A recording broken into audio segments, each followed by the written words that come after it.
Good morning. If everyone can please have their seat. Thank you.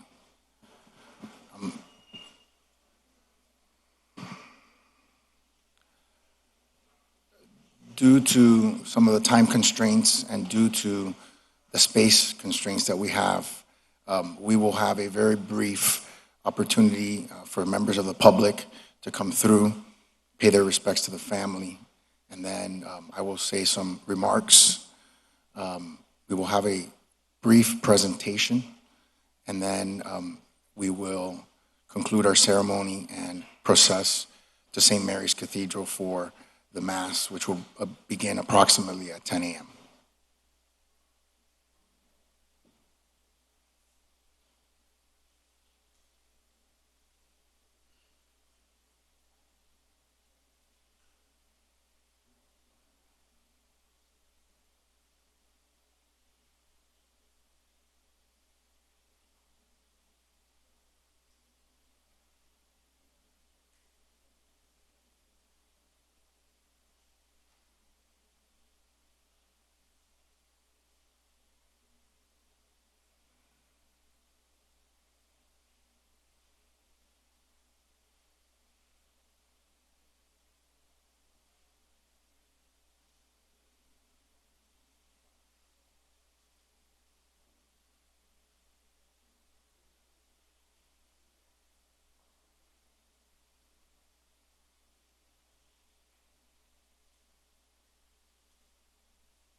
To celebrate Mayor Maurice A. Ferré is to celebrate a lifetime of public service. For nearly 70 years, Ferré and his wife Mercedes have lived in and given so much of their time, energy, and love to the city of Miami. I wouldn't want to be mayor of any other American city. What I'm doing in Miami and the effort and time and energy and sacrifice that it requires, I wouldn't do this anywhere else. In the Magic City's 122-year history, the mayor, who served 12 years in office, had the vision to accelerate Miami's history, creating the modern, diverse, resilient, and global city we know today. And as mayor of Miami, I think I've done a great deal to cast the direction of Miami. I think Miami's an international city, the banking community, the expansion of Brickell Avenue, high technology in medicine, biotech and biomed that we're embarking on, Bayside, the Coliseum that we're about to conclude. All of these things are products of my imagination. He used his power, passion, and political skill to spearhead the establishment of a human resource management system that forever removed the vestiges of systematic discrimination in the workplace. As the first Puerto Rican-born United States mayor and the first Hispanic mayor of Miami, Ferré once said, "We are all Americans, and we are all part of the system. Time will show this country is so big, it will soon absorb all of us." In a 1989 interview, Ferré said that he took drastic steps to overcome racism in the city of Miami, completely changing the percentage of minorities in all levels within the government to better reflect the community they serve. Maurice has championed many infrastructure projects now in place. From day one, he understood that transportation is a major driver for economic development. He has been one of the best transportation strategists I have had the pleasure of working with. Over the years and decades, Ferré has had the pleasure of meeting and working with dozens of national and international leaders. In all, Ferré has helped pave the way for the leadership that followed behind him, and he's created a brighter future for all Miamians.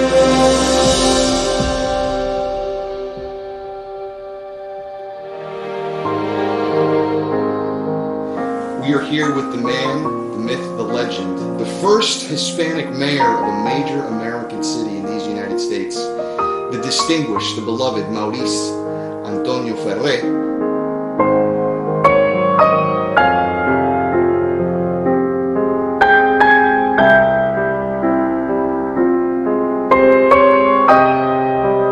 Mr. Mayor, if you could go back in time and relive that period again, what is the one thing you would do more to service or focus on than you did at the time? Well, I think I was a good public servant, and I think I was good in government. I've never been very good in politics. I guess that was a failure. Problem with politics is that things happen very quickly, and sometimes one thing leads to the other, and you can't control it. You can't control either the speed or the sequence. I forget how many elections I had. I think I ran 17 times. I won 10 or 11 times and lost the others. So I'm not that good a politician. I never have been.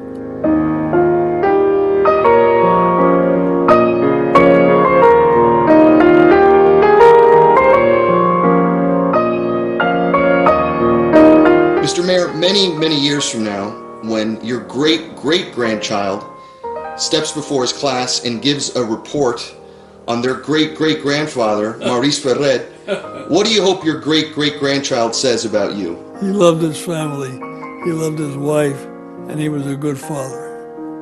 I don't think there's anything more important in a family than the responsibility of a mother or a father to their children. That's number one. Everything else is secondary. How do you want to be remembered by the people of Miami? Well, as a person that loved Miami and took public service seriously and tried my best.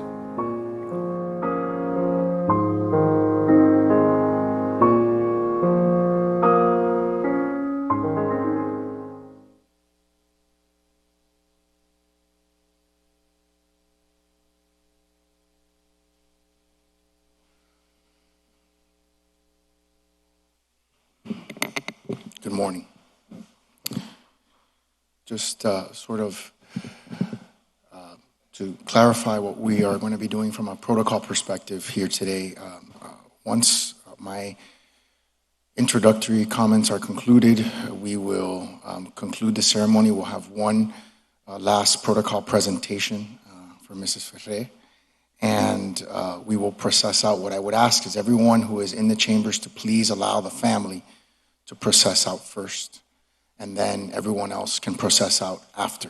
We will have plenty of time to get in the cars, and everyone will be waiting patiently for the motorcade to to leave City Hall and arrive at the church. Public officials, members of the Ferré family, my brothers and sisters in Miami, I want to begin by thanking the Ferré family for allowing Mayor Ferré's greater Miami family to play a part in remembering his life and his greatness.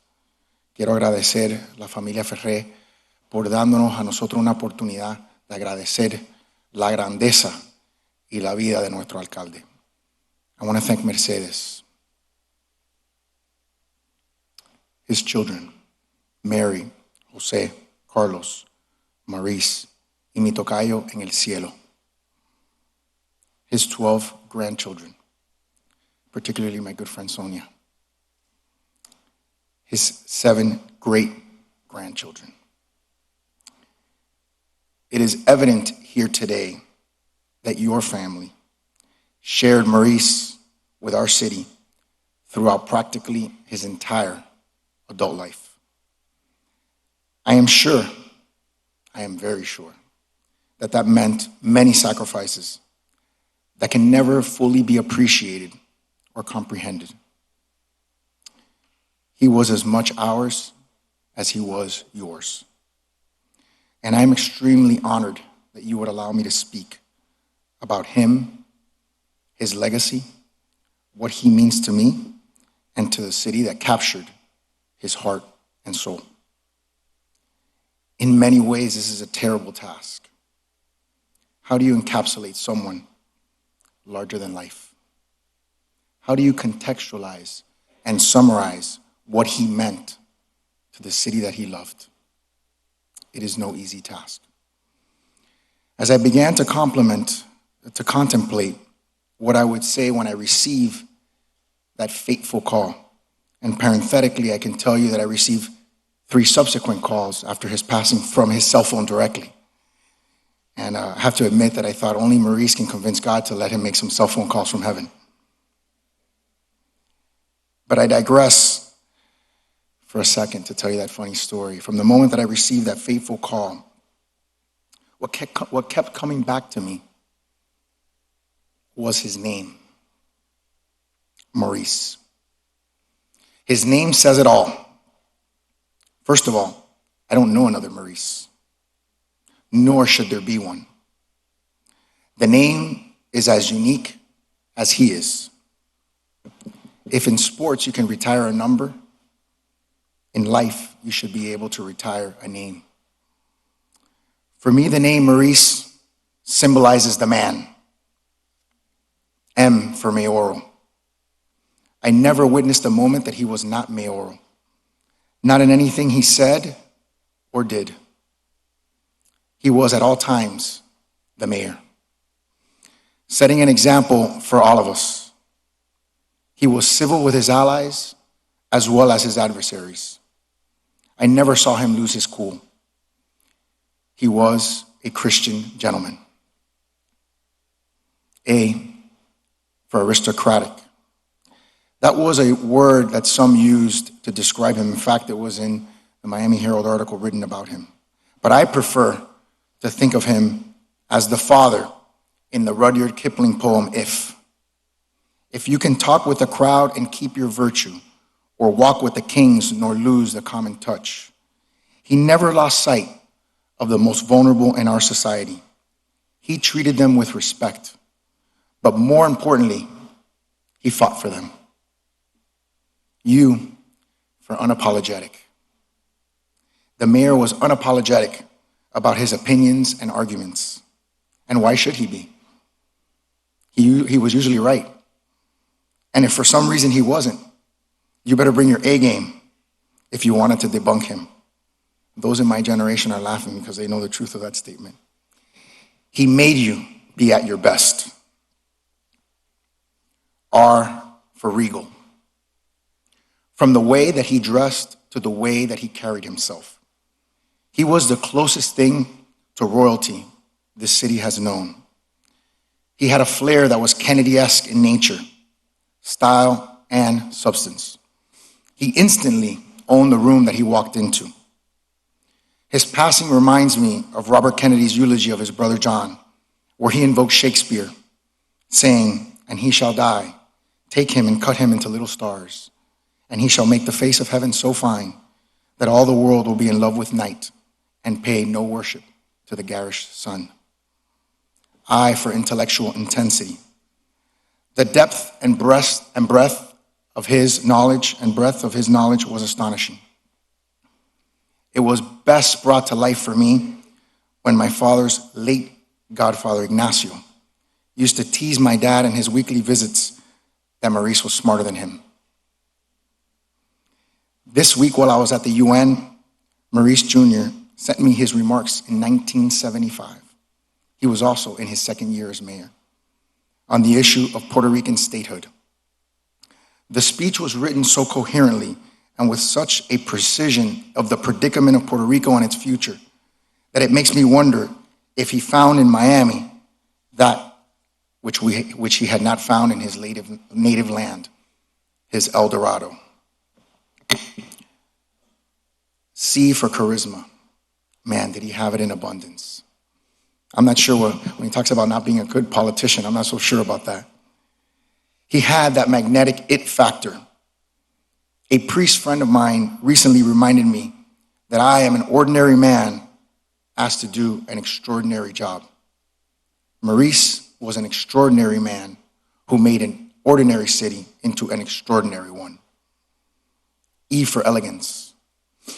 He lived with grace and ultimately died with grace. I'm not sure I can speak for the family on this point, but I can speak for myself when I say that his grace overshadowed his sickness.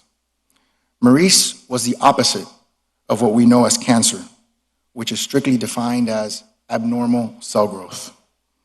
Maurice was pure perfection. So it is ironic that while part of his body may have failed him, it was more likely that God chose to show his inner perfection by stripping away his outer perfection. So that what lay bare was a man totally devoted to his family, his city, his principles, totally unique and larger than life. In a word, he was Maurice.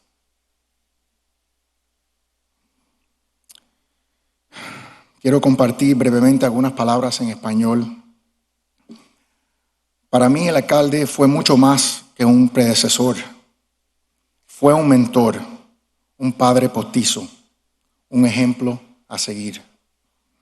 Su legado fue mucho más que ser el padre del Miami moderno. Su legado fue ser un magnífico esposo, padre, abuelo y bisabuelo. Ayudó a muchos líderes jóvenes que en un futuro se convertirían en servidores públicos como yo. Un ejemplo es el presidente de nuestra actual comisión, entre mucho más. Inspiró y sirvió como gran ejemplo para el senador José Javier Rodríguez, que es ahora parte de su bella familia. Tenemos que reconocer su impacto no está limitado a mi generación, porque aquí mismo, en nuestra comisión, contaba con grandes amigos y quiero agradecer la participación de todos los comisionados de la ciudad de Miami. Sin ellos, este evento no hubiera haber podido ser posible. Él era una persona de una altísima elegancia, un hombre preparado, un hombre cordial con sus amigos, como mismo lo fue con sus enemigos políticos. La forma en la cual se manejó en su vida privada como en su vida pública se imitará para siempre. Termino con las mismas palabras del alcalde cuando inauguró el Parque José Martí, aquí mismo en la ciudad de Miami.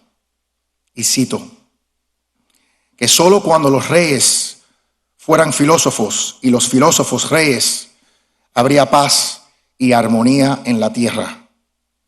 En ese mismo discurso continuó hablando del carácter de Martí, donde nunca hubo una muestra de odio y de injusticia. En ese mismo pronunciamiento también se refirió a Cuba. A la patria se la regala todo, hasta el precioso regalo de la vida.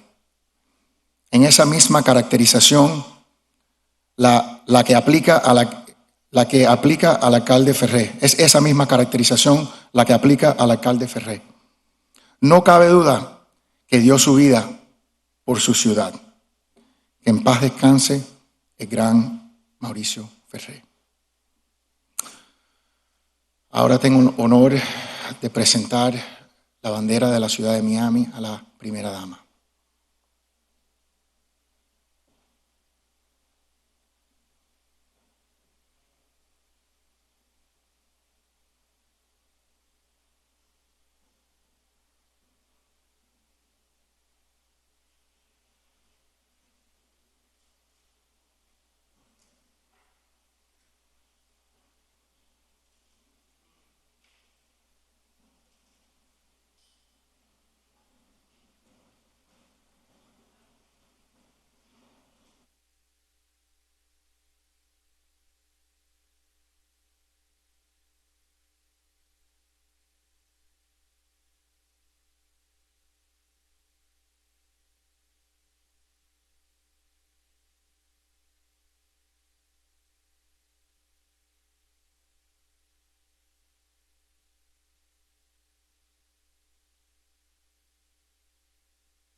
Concluded, and now I will ask respectfully that everyone wait until the family process out with the mayor before following, and we will have time for you to get in your cars.